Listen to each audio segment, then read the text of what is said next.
బాలకృష్ణ జగన్మోహన్ రెడ్డిని సైకో అని మాట్లాడిన మాటలను రాష్ట్ర వ్యాప్తంగా వైసీపీ నాయకులు సినీ ప్రముఖులు కూడా తీవ్రంగా ఖండించారు. సినీ పరిశ్రమను కాపాడుకోవడం కోసం సినీ ప్రముఖులు చిరంజీవి, రాజమౌళి, ప్రభాస్, మహేష్ బాబు అందరూ కలిసి అప్పటి ముఖ్యమంత్రి జగన్మోహన్ రెడ్డిని కలవడానికి వెళ్ళినప్పుడు సినీ ప్రముఖులను జగన్ అవమానపరిచారని, ఇప్పుడు కూటమిలో ఉన్న పవన్ కళ్యాణ్ అన్నగారిని అవమానపరిచారని మాట్లాడారు. అసెంబ్లీలో బాలకృష్ణ చేసిన వ్యాఖ్యలు అవాస్తవమని, జగన్మోహన్ రెడ్డి ఆప్యాయంగా సాదరంగా లోపలికి ఆహ్వానించి మంచి భోజనాలు ఏర్పాటు చేసి మమ్మల్ని గౌరవంగా చూశారని, మా అభ్యర్థన మేరకు సినీకి సంబంధించినటువంటి టికెట్ రేట్లను పెంచుకోవడానికి అవకాశం ఇచ్చారని మెగాస్టార్ చిరంజీవి కూడా తెలిపారు. బాలకృష్ణ దేవాలయం లాంటి అసెంబ్లీలో చేసిన వ్యాఖ్యలను పూర్తిగా ఖండిస్తున్నామని ప్రసాద్ తెలిపారు. జరిగినటువంటి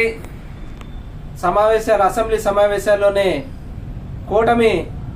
ఎమ్మెల్యే మన నందమూరి తారక రామారావు గారు అబ్బాయి నందమూరి బాలకృష్ణ గారు మరి మాజీ ముఖ్యమంత్రి వర్యులు జగన్మోహన్ రెడ్డి గారిని మరి సంబోధిస్తూ అతన్ని సైకోగా చిత్రీకరిస్తూ మరి అలాంటి వ్యాఖ్యలు చేయటం మరి రాష్ట్ర వ్యాప్తంగా వైఎస్ఆర్సీపీ అభిమానులే కాకుండా సినీ ప్రముఖులు కూడా మరి ఈరోజు నందమూరి బాలకృష్ణ గారి వ్యాఖ్యల్ని ఖండిస్తూ ఉన్నారు. మరి ఆ రోజు సినీ ఇండస్ట్రీ మొత్తం కూడా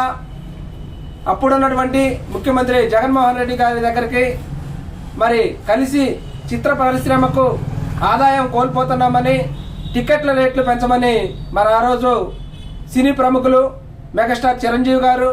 అదేవిధంగా రాజమౌళి గారు, మహేష్ బాబు గారు,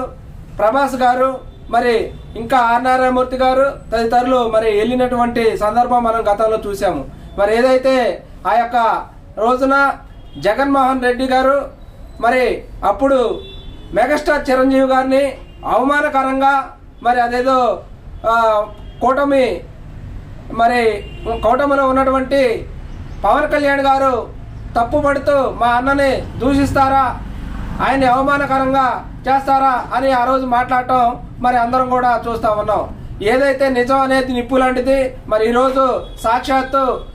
మెగాస్టార్ చిరంజీవి గారే ఆ రోజు జగన్మోహన్ రెడ్డి గారు మమ్మల్ని ఎంతో ఆప్యాయంగా పిలిచి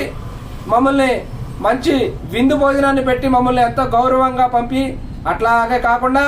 మరి ఆ రోజు టికెట్ల రేట్లు కూడా మా అభ్యర్థన మేరకు పెంచుకోమని పర్మిషన్ ఇచ్చినటువంటి సందర్భం ఉందని మెగాస్టార్ చిరంజీవి గారు ఒప్పుకోవడం